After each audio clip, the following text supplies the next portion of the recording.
인사하겠습니다. 살아서 만나서 반갑습니다. 러시아의 대문호 도스토옙스키가 이런 얘기를 했습니다. 러시아의 모든 문학은 니콜라이 고골라는 사람이 쓴 외투에서 나왔다.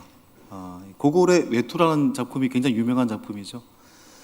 이 니콜라이 고골의 외투의 이야기는 이런 이야기입니다. 그 이야기의 주인공은 아키키 예비치. 아키키 예비치라는 사람은 러시아의 이 생트부르크 관청의 말단 서기로 일했던 존재감이 전혀 없었던 사람이었습니다.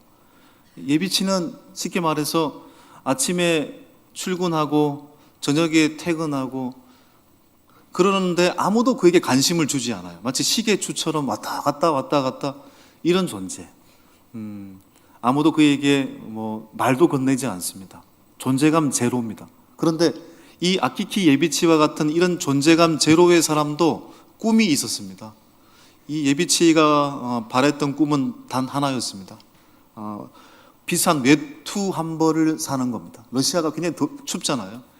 비싼 외투 한 벌 입어보는 것, 이게 예비치에게는 너무나도 간절한 소망이었습니다. 그런데 말단 서기로 일을 하고 있기 때문에 자기의 월급으로는 그 외투를 산다라는 건 거의 불가능했어요. 그런데 아껴서 정말 그 비싼 외투를 어느 날 구입하게 되었죠.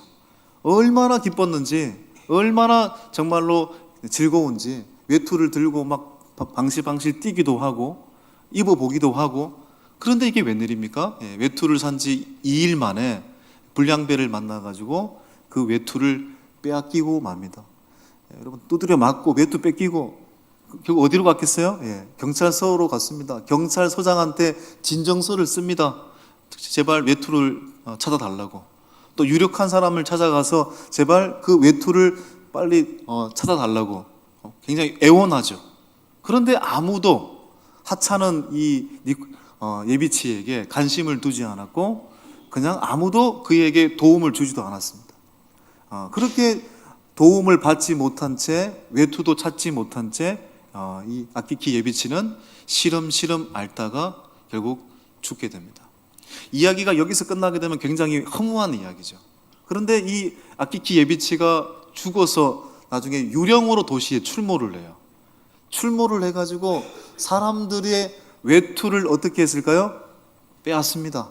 외투를 입고 있는 사람의 외투를 빼앗습니다. 내 거라고 우기면서 외투를 빼앗고 결국 뭡니까? 살아서는 존재감이 없었는데 죽어서야 비로소 존재감이 있는 사람이 되었다라는 이야기죠.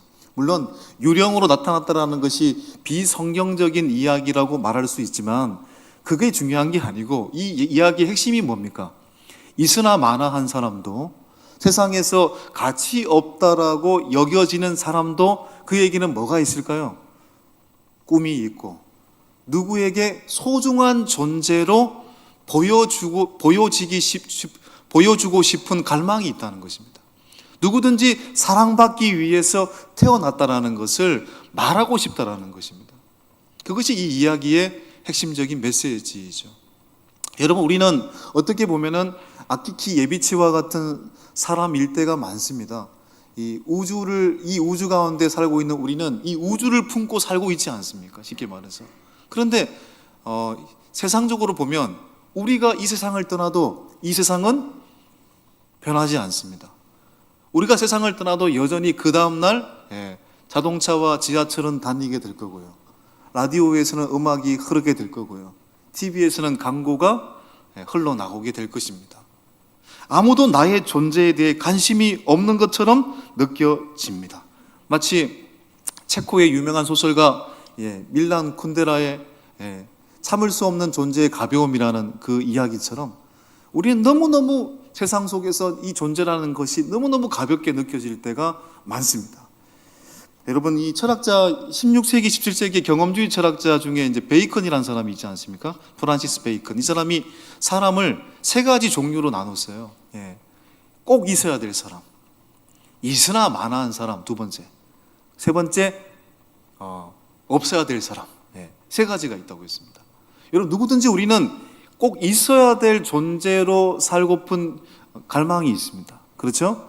어디 가서도 이 사람이 말을 많이 하든 말을 적게 하든 여러분 누구에게 무시를 당하고 누구에게 상처를 받고 싶은 사람은 없습니다.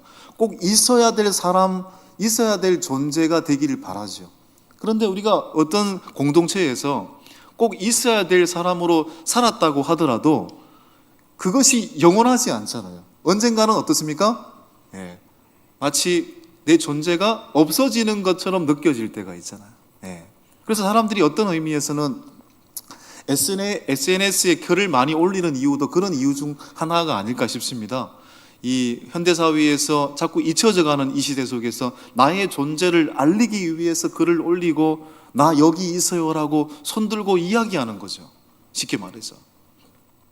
오늘 성경에도 그런 아키키 예비치와 같은 그런 존재를 만날 수가 있는데 바로 그 사람의 이름이 누구라고 되어 있습니까? 바로 삭개오입니다. 오늘 다 읽지는 않았죠. 여러분이 너무 잘 아는 이야기인데 이 아키키 예비치와 삭개오가 너무 공통점이 많은 것 같아요. 예. 여러분 1절 2절을 한번 볼까요? 누가복음 시작. 예수께서 여리고로 들어가 지나가시더라.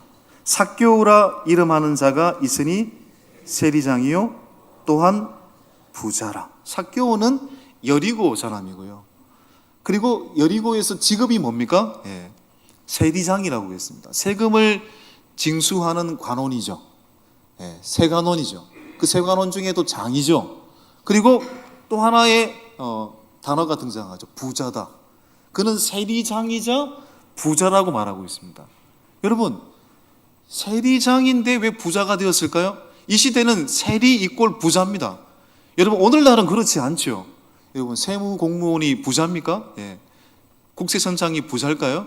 국세청 다니는 사람 다 부자일까? 아니죠, 아니죠. 오늘날은 그렇지 않죠. 그런데 이 시대는 세리 이꼴 부자입니다. 세리장 이꼴 부자입니다. 왜 그렇습니까? 로마 식민지의 관할 속에 있었던 이 시대, 로마 제국은 여러분 그 넓은 영토를 관할하기 위해서 굉장히 이 세금이라는 것이 소중한 어떤 자산이었겠죠. 그런데 너무 넓은 영토를 갖고 있다 보니까 행정적으로 한계가 있는 겁니다. 그런데 그 행정적인 손실을 최소화하기 위해서 만든 제도가 뭐라고요? 세리라는 제도입니다. 쉽게 말해서 로마 제국은 각 동네마다 그 해 내야 될, 로마 제국에 바쳐야 될 세금을 할당해 줍니다. 예를 들어 1억, 고덕동 1억이야. 그러면 어떤 사람이 세금을 징수할 수 있을까? 최소한 1억을 적는 사람, 입찰을 할 때 1억 1천, 1억 2천, 1억 5천 가장 많이 적어내는 세리가 그 동네의 세금을 징수해서 로마 제국에 바칩니다. 그러니까 1억 써서 안 되겠죠. 1억을 바치라고 한다면 가장 많이 쓰는 사람이 이제 그 동네를 세금을 거두는 징수원이 되겠죠. 그러면 이 사람이 어떻게 하겠어요? 로마 제국에 바쳐야 될 세금이 1억이면 그 다음 그 이상을 거두는 세금은 안 바쳐도 되는 거거든요. 그러니까 많이 거둘수록 어떻게 됩니까? 자기 몫이 되니까 백성들에게 많이 세금을 거둬야 자기 재산이 늘어나게 되겠죠. 그러니까 결국은 이 시대의 세리는 부자일 수밖에 없는 사람들입니다. 시대만 다시 말해서 세리는 가장 나쁜 놈들이고 나쁜 인간들입니다. 바로 삭개오도 나쁜 인간 중에 한 사람이었습니다. 그러니 이 사람들이 유대 사회로부터 존경받을 수 있었을까요? 지탄을 받았겠죠. 돈은 많죠. 돈은 많습니다. 그러나 세상 사람들로부터 존경을 받지는 못했습니다. 바로 그 사람이 삭개오였습니다. 그러니까 사람들로부터 얼마나 많은 고립을 당했을까요? 더군다나 삭개오는 성경에서 키가 작다라고 되어 있습니다. 군중들 속에서 예수님 보기 위해서 여러분 뽕나무에 올라가야 될 정도로 키가 작았다고 했습니다.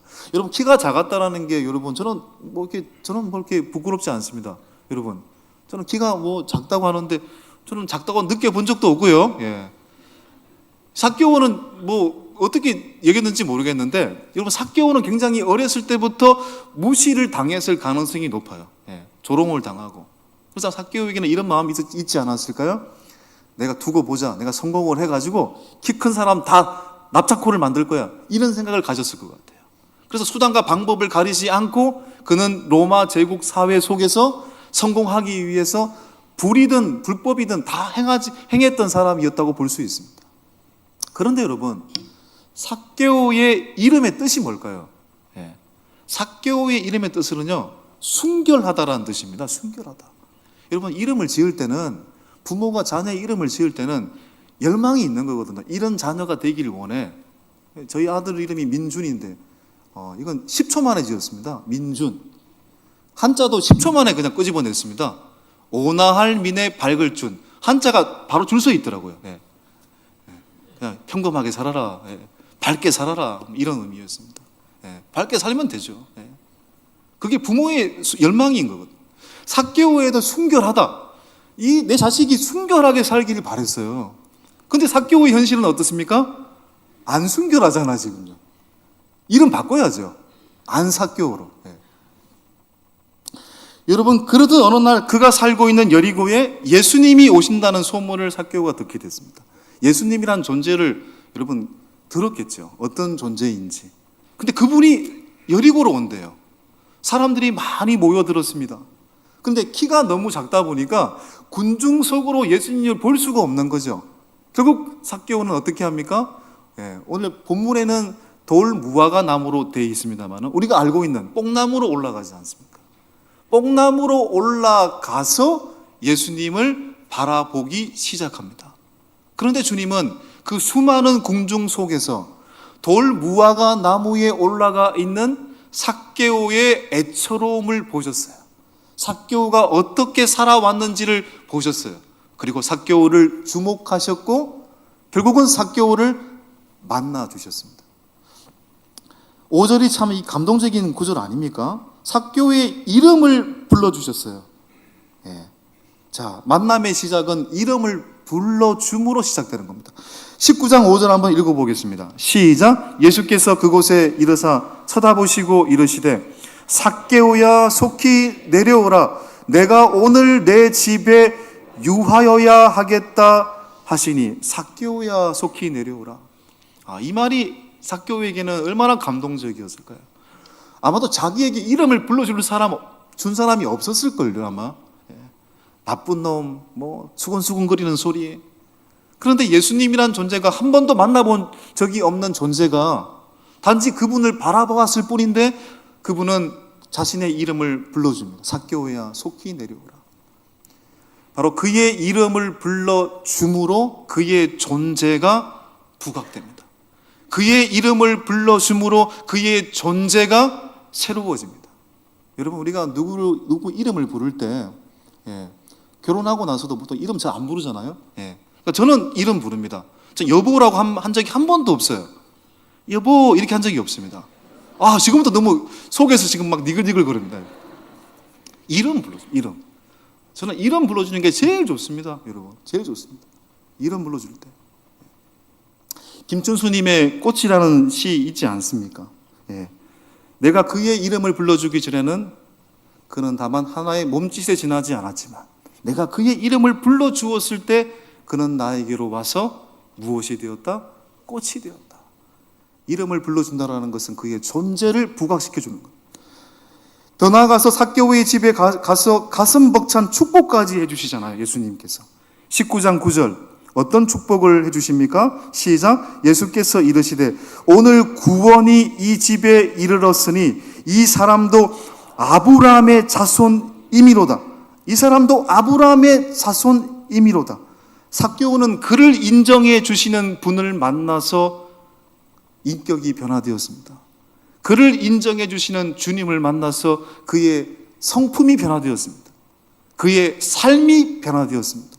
그 성경을 보시면 삭개오는 예수를 만나고 난 뒤에 자신이 갖고 있는 소유의 절반을 가난한 자들에게 나누어 주었다고 했습니다. 토색한 것이 있으면 4배를 갚아주겠다고 했습니다. 어떤 삶이 회복되었습니까? 정의의 삶이 회복되었습니다. 우리가 큐티 본문이 아모스인데 아모스에서 가장 많이 등장하고 있는 단어가 공의와 정의입니다. 미시파트와 ጼ데카라고 부르죠. 미시파트와 ጼ데카, 공의와 정의가 회복됐다고 했습니다. 공의는 뭡니까? 쉽게 말하면 하나님을 경외하는 것이 공의입니다. 정의는 뭡니까? 이웃을 사랑하는 것이 정입니다. 다시 말해 예수님을 만나고 결국 하나님을 경외하는 공의가 회복되었고, 예수님을 만남으로 인해서 이웃의 삶을 향해서 토색한 것을 갚아주겠다, 이웃을 향한 정의의 삶이 회복됐다라는 거죠. 성경은 이렇게 마무리하고 있지 않습니까? 19장 10절에 시작. 인자가 온 것은 잃어버린 자를 찾아 구원하려 함이니라. 바로 이게 핵심이죠. 사교회 이야기를 왜 하는 겁니까? 주님이 오심은 이런 존재감 제로의 사람도 세워주기 위해 이 땅에 오셨다는 거잖아요. 잃어버린 자를 찾아서 구원하시기 위해 이 땅에 오셨다는 거죠. 제가 한번 했던 얘기입니다. 내 인생 최고의 날이라는 이제 스티븐 코비가 쓴 책에 보면은 자네 링고라는 남자의 이야기가 등장합니다. 이 남자는 남태평양 키니와타 섬에 살고 있었던 남자였지요. 어느 날 결혼을 하려고 하는데 결혼하는 일 때문에 사람들에게 비웃음을 샀습니다. 근데 이 자네 링고는 너무너무 성실한 사람이었고 얼굴도 굉장히 잘생겼고 유능한 사람이었고 성실한 사람이었으니까 1등 신랑감이죠. 그런데 이 1등 신랑감인 자네 링고가 비웃음을 샀습니다. 왜냐하면 자기의 아내 될 사람에게 암소 8마리를 주었기 때문입니다. 무슨 말이냐면 이 키네와타 섬에서는 결혼할 때 남자가 처가댁에 신부의 집에 암소를 지불하고 아내를 데리고 와야 됩니다. 그러니까 신부가 평범하면 암소 한 두세 마리 주고 신부 데리고 오고, 신부감이 굉장히 훌륭하면 세상적으로 한 4마리 정도 주고 신부를 데리고 옵니다. 그런데 이 자네 링고의 아내의 이름이 사리타라는 아내인데, 사리타라는 여성은 이 키니와타 섬에서 가장 볼품없는 여인이었다고 합니다. 이 여인이 과연 결혼할 수 있을까? 그러니까 이 사리타의 아버지도 내 딸이 과연 결혼할 수 있을까?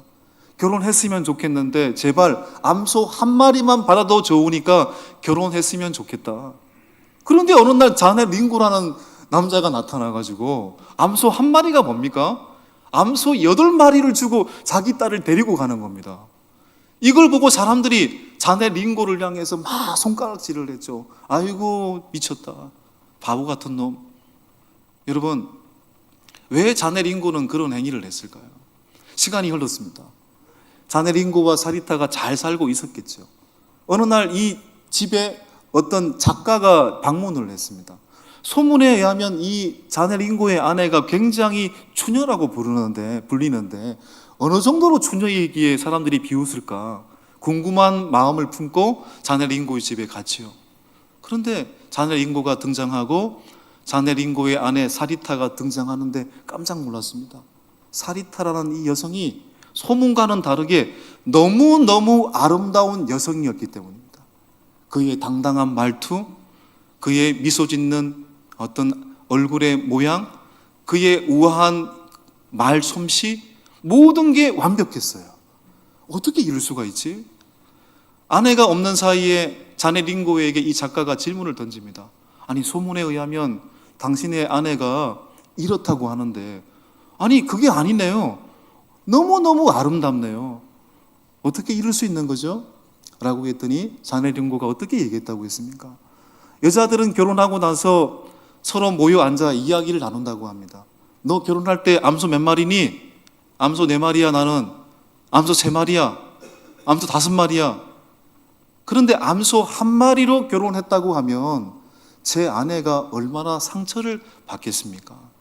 저는 제 아내를 얻기 위해 암소 8마리를 지불함으로써 아내의 가치를 높여주고 싶었습니다. 그리고 정말 내가 암소 8마리를 지불했는데 내 아내는 암소 8마리의 가치의 인생을 지금 이렇게 살고 있습니다 라고 답변을 했다고 합니다. 여러분, 무슨 얘기입니까? 한 사람이 누군가를 향해 믿음과 사랑의 시선을 보여줄 때 그 사람은 그 가치로 성화되는 사람이 되는 것입니다. 여러분, 우리는 누구를 만나야 됩니까? 내 가치를 볼 줄 아는 사람을 만나야 되는 거죠. 어떤 스승을 만나야 됩니까? 내 가치를 볼 줄 아는 스승을 만나야죠. 사람들은 전부 다 나를 돌덩어리라고 부르는데 그 내 속에, 내 돌덩어리 속에 보화를 볼 수 있는 사람을 만나는 것, 그것이 우리 인생의 가장 중요한 거 아니겠습니까? 사도 바울은 바로 내 인생의 가장 큰 가치로 세워주는 그분을 만났죠. 바로 그분은 예수 그리스도이시죠. 예수 그리스도라는 위대한 스승을 만났기에 그는 늘 당당했습니다. 바울은 알다시피 복음을 전하다가 얼마나 많은 고난을 당했습니까? 죽을 고비를 당했습니까? 돌에 맞았습니까? 그러나 그는 어떤 상황 속에서도 당당했잖아요. 두려워하지 않았잖아요. 기뻐하라 오히려 외쳤잖아요. 왜요? 하나님의 사랑의 가치를, 하나님의 그 사랑을 그는 발견했기 때문이죠. 그 사랑은 어떤 사랑이었습니까? 로마서 8장 32절에 바울은 이렇게 고백하고 있습니다.